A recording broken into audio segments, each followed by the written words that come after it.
나르시시스트 하면 떠오르는 전형적인 이미지는 유능하고 또 실제로 유능하진 않더라도 그렇게 보이죠. 매력적이고 다른 사람들을 조종하는 데 능숙하고 타인의 희생에 아무렇지 않아 하는 그런 모습들입니다. 차가운 현실에서 성공하기 위해서는 어느 정도 또 필요한 요소로 보이기도 하고 몇몇 성공한 유명인들에게서 우리는 나르시시스트의 모습을 많이 발견하기도 합니다. 예를 들어서 트럼프 대통령의 말과 행동을 잘 보면 성공한 나르시시스트가 어떤 사람들인지 잘 알 수 있는 정도입니다. 하지만 모든 나르시시스트가 다 성공하는 것은 아닙니다. 만약 성공의 기준을 참된 행복, 내적 성장, 가족 간의 행복, 진한 우정 이런 것으로 놓는다면 그 어떤 나르시시스트도 성공한 인생을 살지 못할 겁니다. 그들은 끝까지 낮은 자존감, 타인에 대한 공격, 걷잡을 수 없는 분노 속에서 살게 될 테니까요. 오늘 영상에서 말하는 성공은 사회적, 경제적 성공입니다.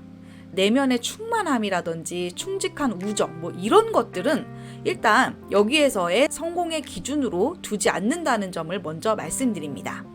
성공한 나르시시스트에 대한 언급이 인터넷상에 많은 이유는 사실 실패한 나르시시스트는 이렇게 눈에 띄지도 잘 않고 또 우리가 깊이 엮일 확률이 확률적으로 비교적 낮기 때문입니다. 가족이 아니고서야 말이죠. 사실 많은 나르시시스트를 상대하는 방법은 나보다 힘의 우위에 있는, 그러니까 사회적으로 나보다 비교적 성공한 나르시시스트에 대한 이야기가 많습니다. 나보다 성공하지 못한 사람이라면 그런 나르시시스트를 상사로 만난다거나 갑을 관계로서 만나서 억지로 엮이고 그 관계를 유지해야 할 그럴 상황이 별로 없으니 도망가거나 손절하면 그만일 테니까요. 또한 나르시시스트는 자신의 아주 작은 성공을 굉장히 과장해서 떠벌리는 경향이 있습니다. 그들은 이제 자신의 정말 아주 작은 어떤 성공 하나를 스스로 입이 침이 마르도록 설명하기 때문에 나르시시스트의 성공은 주변 사람들에게 많이 알려지게 됩니다. 하지만 어떤 나르시시스트들은 평범한 우리들보다 훨씬 성공하지 못합니다. 사실 성공한 나르시시스트나 실패한 나르시시스트 모두 그 내면은 동일합니다. 자신을 과대평가하고 대단한 사람들과 어울려야 된다고 착각하고 주변 사람들의 진솔한 충언은 듣지 않죠. 하지만 이렇게 똑같은 특징을 가지고 있지만 어떤 나르시시스트는 성공하고 어떤 나르시시스트는 실패하게 되는 이유는 무엇일까요? 나르시시스트의 가장 큰 특징은 이 이상과 현실의 간극입니다. 그들은 현실적이지 않은 목표를 세우고 그 목표에 자신을 동일시합니다. 여기에서 이제 그 목표에 접근하는 두 가지 방법이 있어요. 하나는 그 목표를 향해 정진하는 겁니다. 그러니까 우리가 성공했다고 여기는 나르시시스트들은 과잉성취자들이에요. 제가 이제 오랫동안 코칭을 했던 한 피해자분이 계셨는데요. 사실 제가 가장 많이 했던 말은 이거였어요. 야, 그 나르시시스트는 기운도 좋네요. 에너지도 넘치네요. 아니, 잠을 자지 않아도 쌩쌩한가 봐요. 하루가 48시간인가 봐요. 와 같았습니다. 성공한 나르시시스트를 오랫동안 관찰한 분들이라면 좀 공감하실 만한 특징인데요. 아주 에너지가 많습니다. 새로운 사람들을 물색하러 다녀야 되지. 그리고 지금 있는 주변에 있는 자존감 공급자들을 끊임없이 관리해야 되지. 핸드폰에 손을 놓지 않고 이 사람 저 사람 인스타그램이랑 카카오톡으로 원격 통제해야 되지. 그다음에 두세 가지 사업을 동시에 굴리지. 출장 가면은 또 거기 가서도 또 일을 해야 되지. 이성도 만나야 되지. 또 알리바이를 만들어야 되니까 무슨 알리바이 만들려고 어디 병원을 갔다 오고 정말 24시간이 모자라는 바쁜 일상입니다. 이렇게 한번 성공을 하기 시작한 나르시시스트는 정말 크게 성공할 수 있습니다. 그들은 보통의 사람들에 비해 무척이나 성공하기에 유리합니다. 공감 능력이 결여되어 있고 다른 사람들을 이용하고 뒤통수 치고 개인적인 이득을 위해서 사람들을 조종하고 다른 사람들을 짓밟으면서 앞으로 나아갈 수 있습니다. 본인이 최우선이기 때문에 여기에 성공의 힘이 있는 겁니다. 나르시시즘이 강한 사람들을 우리가 정치, 연애, 사업 분야에서 많이 찾아볼 수 있는 이유입니다. 하지만 어떤 나르시시스트는 실패를 반복합니다. 이렇게 실패한 나르시시스트는 이상과 현실의 간극을 무의미한 자랑과 인맥으로 메꿉니다. 그러니까 뭐 막상 들어보면 정말 별것도 아닌 성취를 만나는 사람들에게 보여주고 과시합니다. 뭐 해당 분야에 대해서 잘 아는 사람을 속이는 건 쉽지 않지만 모르는 사람은 속아 넘어가기도 합니다. 예를 들어서 뭐 문예지에 등단을 하지 못했지만 뭐 내 단편 소설이 정말 뛰어나다. 어떤 선생님이 너는 우리나라 문학계의 막 혜성이 될 것이다라고 했다. 뭐 얘기를 하는 거죠. 하지만 그 정말 순문학 시장을 잘 아는 사람이라면 정식 등단을 아직 하지 못한 지망생의 말을 고지고대로 절대 믿지 않을 겁니다.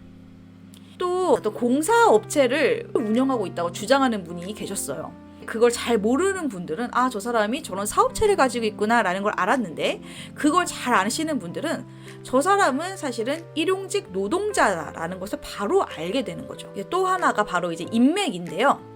나르시시스트들은 내가 어떤 특정한 수준의 사람들과만 어울려야 된다고 믿습니다. 그래서 이제 그런 사람들과 어울리는데, 그리고 자신의 비용과 시간을 씁니다. 그러니까 내가 그 사람들의 급만큼 성공하고 잘 되기 위해서 노력하는 것이 아니라 그 사람들과 어울리는 데 초점을 맞춰서 노력하는 것이죠. 뭐 값비싼 회비를 내면서 모임에 참석한다든지, 나를 뭐 인정해 줄 수 있는 선생님을 찾아서 계속 이 강의 저 강의를 찾아다닌다든지, 혹은 뭐 어떠한 성공한 사람을 계속 쫓아다닌다든지 합니다.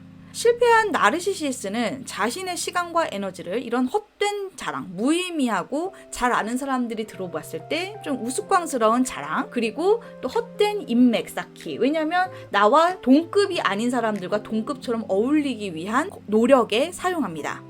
그래서 이제 아무리 시간이 지나도 자신이 생각하는 이상적인 모습에 이제 실제로 다가갈 수는 없고 흉내만 내는데 바쁜 것이죠. 사실 나르시시스가 성공할 수 있는 요인을 앞에서 살펴봤는데요.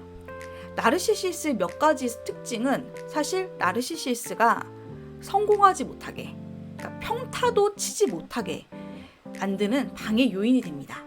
첫 번째, 그들은 인간관계를 파괴하는 데 선수입니다. 관계를 시작하는 것은 능숙하나 그 관계를 유지하는 능력은 정말 형편없습니다. 어떤 일을 하는 데 있어서 중요한 건 인간관계와 평판인데, 나르시시스는 자신이 쌓아놓은 자기가 시작한 관계를 스스로 무너뜨립니다. 그러니까 제가 본 바에 의하면 성공한 나르시시스들은 좀 강약 약강을 잘해요. 근데 실패한 나르시시스는 그 감각이 부족합니다. 그러니까 주변인 중에 나한테 이 사람은 플라잉 몽키가 될 사람, 이 사람은 희생양이 될 사람, 이 사람은 내가 좀 어울릴 만한 동급의 사람으로서 나의 트로피가 되어줄 사람, 요걸 잘 구분하고 사람들의 감정이 어떻게 변화되는지를 잘 캐치해야 되는데 좀 그게 잘 안 됩니다. 왜냐하면 자기의 감정, 분노, 질투, 자아주치와 같은 이런 감정의 조절 그리고 표현이 서툴기 때문입니다. 두 번째, 나르시시스의 성공을 방해하는 요인은 다른 사람의 조언을 절대 듣지 않는다는 점입니다. 그들은 진심 어린 충고를 해주는 사람들을 두고 나를 질투한다, 나를 가스라이팅한다, 내가 잘 될 것 같으니까 미리 초를 친다와 같이 생각합니다. 그리고 반대로 별로 도움이 되지 않는, 조금 입에 발린 소리, 넌 잘 될 거야, 넌 성공할 거야, 너는 뭐 재능이 있어, 너는 승진을 할 거야, 너는 당연히 취업을 하지, 이런 말들만 현실에 땅을 내딛고 서지 못합니다. 나르시시스의 성공을 방해하는 또 하나의 중요한 요인은 실수를 통해 배울 수 없다입니다. 실패는 성공의 어머니라는 말이 있습니다. 보통 사람들은 실수를 했을 때 어떻게 하면 똑같은 일이 일어나지 않을까 스스로를 돌아보고 점검하고 반성을 합니다. 하지만 나르시시스는 자신의 실수를 인정하지 못하고 그 실수를 통해 배우지 못합니다. 물론 누구나 어떤 잘된 일의 성공은 나에게, 그리고 이제 실패는 그 원인을 외부로 돌리는 경향이 있습니다. 자기 방어죠. 하지만 나르시시스는 그 정도가 심합니다. 자신은 잘못한 점이 없기 때문에 고칠 것이 없고 그들이 해야 할 일이란 타인을 요목조목 비난하는 것 뿐입니다. 성공한 나르시시스는 비교적 자존감 공급자를 찾기 쉽습니다. 피해자가 도망가려고 하면 뭐 돈, 일자리, 집 이런 걸로 공세를 해버립니다. 덕분에 그들은 넘치는 에너지와 시간을 자신의 성공에 더 효율적으로 쓸 수 있습니다. 반대로 실패한 나르시시스는 자존감 공급자를 좀 찾고 그 관계를 유지하기가 좀 더 힘듭니다. 그러니까 가족들에게 좀 손절당할 가능성이 좀 더 높고, 또 기껏 피해자를 찾아냈다고 하더라도 그 관계가 좀 더 빨리 끝나게 됩니다. 이 성공한 나르시시스와 실패한 나르시시스는 낮은 자존감, 거만함, 자기애가 엄청 비대하고 자기를 스스로 혐오하는 어떤 이 출발 지점은 같았지만 아주 조금의 차이, 누군가는 관계에서 자꾸 실패를 경험하고 누구는 성공을 경험하면서 눈덩이가 산에서 내려올 때 처음에는 별 차이가 없지만 각도가 처음에 조금만 달라져 조금의 차이가 나도 이 나중에는 엄청나게 차이를 만들어내는 것처럼 말이죠. 그러니까 각자 거대한 눈덩이처럼 불어난 성공한 나르시시스와 실패한 나르시시스는 전혀 다른 결과를 맞이하게 됩니다. 실패한 나르시시스들은 자신을 인정해주고 칭찬해주고 축혀 세워줄 수 있는 곳을 찾아다닙니다. 하지만 나이를 먹을수록 그들이 부딪히는 건 세상의 무시, 가족의 외면, 허드렛 일을 해야 하는 현실, 힘든 경제적 상황입니다. 실패한 나르시시스가 입으로만 떠들던 자신의 가능성, 자신의 재능, 어떤 성공에 대한 갈망, 자기가 해왔던 노력과 같은 이런 내용들은 나이가 들수록 더 공허할 뿐이고 더 이상과 현실의 괴리감이 커져서 비참해질 뿐입니다. 사실 제가 성공한 나르시시스와 실패한 나르시시스를 구분해서 이야기하긴 했지만요. 그 중간에 있는 나르시시스도 많이 있습니다. 그러니까 적당한 직장생활, 적당한 피해자의 물색, 그래서 고만고만하게 유지하고 지키면서 사는 나르시시스들도 있거든요. 그러니까 현재 이 사람이 성공했느냐, 실패했느냐만으로 우리가 이 사람이 나르시시스인지 아닌지를 알기는 쉽진 않은 것 같습니다. 하지만 중요한 건 어떤 나르시시스라고 하더라도 진정한 행복, 참된 관계라는 정말 그러한 진짜 인생을 잘 산다는 성공은 어떤 나르시시스도 할 수 없다는 사실입니다. 끝까지 들어주셔서 감사합니다.